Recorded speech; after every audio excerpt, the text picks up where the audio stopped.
님이 답변하는 과정에서 국가 부채, 국가 채무 비율이 선진국은 한 70% 된다 이런 답변을 하셨고, 또 우리 오기영 의원님은 선진국의 국가 채무 비율이 108.5%라고 아까 도표에 제가 봤습니다. 이제 선진국의 규모도 그렇고 이게 기준에 따라서 좀 달라지기는 하는데, 그 말씀하셨던 취지가, 후보자께서도 말씀하셨던 취지가 우리는 좀 낮으니까 더 우리 국채 발행해서 써도 되지 않느냐 이런 취지로 들려가지고 제가 좀 말씀을 드리겠습니다. 이게 국가 신인도 국가 재정 건전성이 매우 중요하다는 거 아마 잘 아실 겁니다. 재정 건전성이 악화되면 국가 신인도 떨어지고 신용등급도 하락하고 우리가 자금 조달하는데 상당히 어려움이 있고, 또 우리 같은 대외 무역 의존도가 높은 나라에서는 수출에도 지장이 초래할 수도 있고요. 유동성이 많이 풀리게 되면 물가에도 영향을 미치고 부동산 가격에도 영향을 미치고 뭐 여러 가지 문제점이 있기 때문에 우리가 재정 준칙으로 국가 채무 비율을 한도를 정하려고 지금까지 우리 기재부 등 또 국회에서도 많은 노력을 해온 걸 아시고 계실 겁니다. 그래서 한 5년 전까지만 해도 제 기억으로는 그때 국가 채무 비율을 50%로 제한하자 그런 얘기도 있었는데, 결국은 작년에는 이제 국가 채무 비율을 60%로, 관리재정 수지 비율을 GDP의 3% 이내로 하자 하는 재정 준칙 방안을 기재부에서 만들어 가지고 법을 개정해 달라고 재정건전화법을 낸 걸 알고 계시죠? 알고 결국 있습니다. 이제 합의가 안 돼서 추진을 못했는데, 재정 건전성은 굉장히 중요하다 하는 말씀을 드립니다. 그리고 우리나라의 이 선진 국가에 비교하는 건 좀 문제가 있는 게, 국가 채무 비율을 선진국 중에서 상당한 나라들이 자기들이 화폐를 찍어낼 수 있는 기축국가들이에요. 우리는 비기축국가 아닙니까?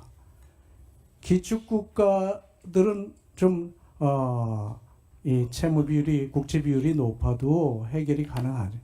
제일 높은 나라가 국채 비율이 제일 높은 나라가 일본 한 250%대, 그렇고 미국도 한 120%대 됩니다.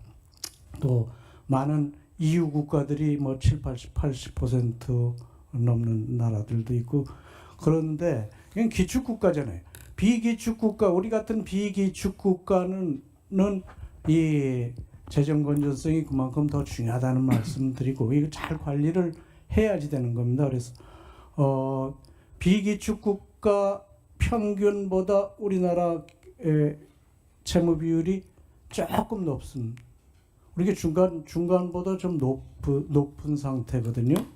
그래서 이제 발표된 거에 의하면 우리가 54.5, 또 비기축국가 평균이 54.3%. 그래 우리가 조금 높은 편인데, 문제는 최근에 우리나라 국가 채무 비율이 빠른 속도로, 다른 나라에 비해서 훨씬 빠른 속도로 올라가고 있는 겁니다.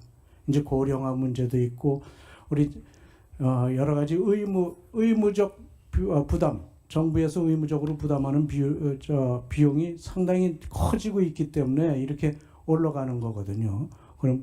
그래서 우리가 국채 발행에는 상당히 좀 신중을 기해야 된다 하는 말씀인데, 동의하십니까? 네, 전적으로 동의합니다. 네. 이번에 2차 추경에서 국채 발행이 어느 정도인지 아십니까? 이번에 아마 한 반 정도 될 겁니다. 19.8%인가 그런데요. 네. 19.8조. 그래서 20조에 가까운 금액이 국채가 발행이 돼서 우리 이제 정부 채무가 1,300조를 넘어서는 겁니다. 1,300조. 그래서 국가 채무를 우리가 계속 관리해야지 되는데 2차 추경 지금 이제 2차 추경인데 앞으로 또 추경을 또 할 때 우리 재원이 없잖아요. 그럼 또 국채 발행해야지 되는데 이런 부분에 대해서는 상당히 신중을 기해야 될 것이다. 특히 민생회복지원금 이번에 소비 쿠폰으로 발행하는 것이 한 13.2조 국가에서 국비가 10조 3천억인데요.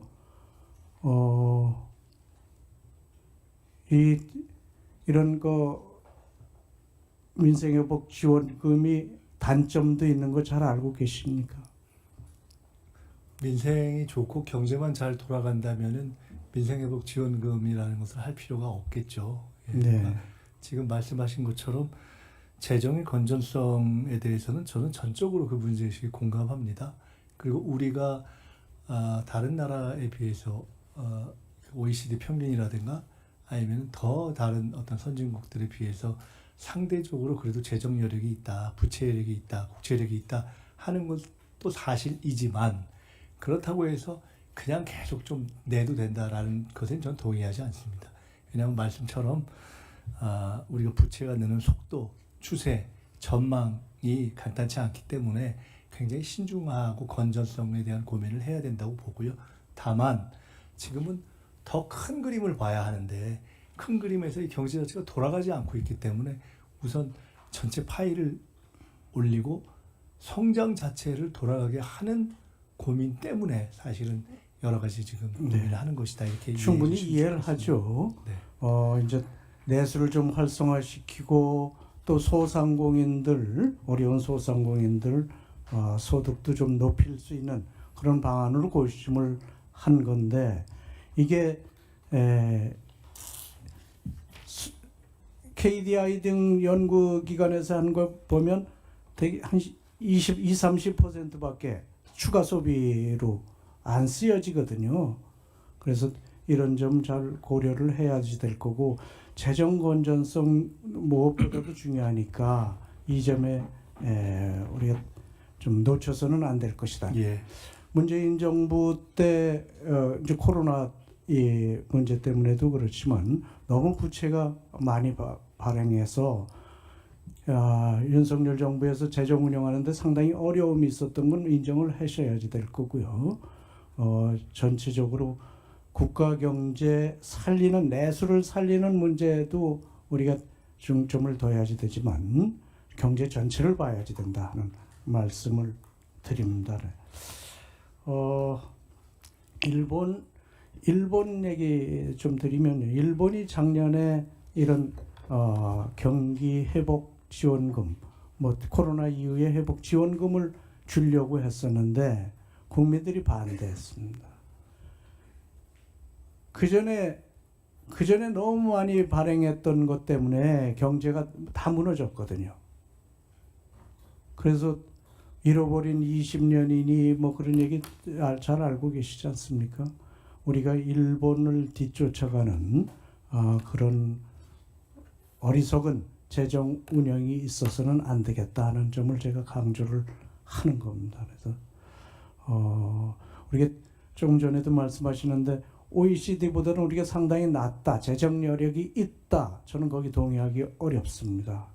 그리고 OECD 보지 마시고 비기축 국가 보시고 재정 여력이 우리가 있는지 한번 다시 살펴볼 필요가 있다 하는 말씀을 분명히 제가 드립니다. 제가 예결위원장하고 그래서 이런 문제에 대해서 고심을 많이 해봤기 때문에 우리 후보자님께 말씀드리는 겁니다. 아까 말씀하실 때 보니까 조금 더 여력이 있는 것 같고 내수에 어려움이 있으니까 좀 이런 지원금을 좀 해야 되지 않느냐 이런 말씀인 것 같아서 제가 염려스러워가지고 말씀을 드린 겁니다.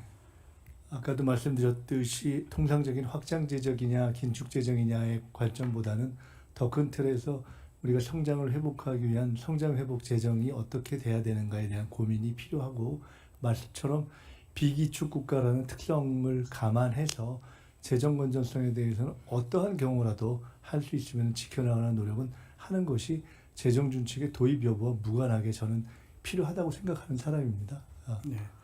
아까 부채 비율 뭐 이렇게 잘못 얘기하셔가지고 이 언론에도 많이 나오던데 얘기했습니다. 이런 부채 비율에 대해서 개념을 좀 확실하게 가지시고 운영을 하실 앞으로 총리 되시면 그렇게 운영하실 필요가 있다 하는 말씀을 드립니다. 예, 감사합니다. 예. 자, 그러면 이상으로 이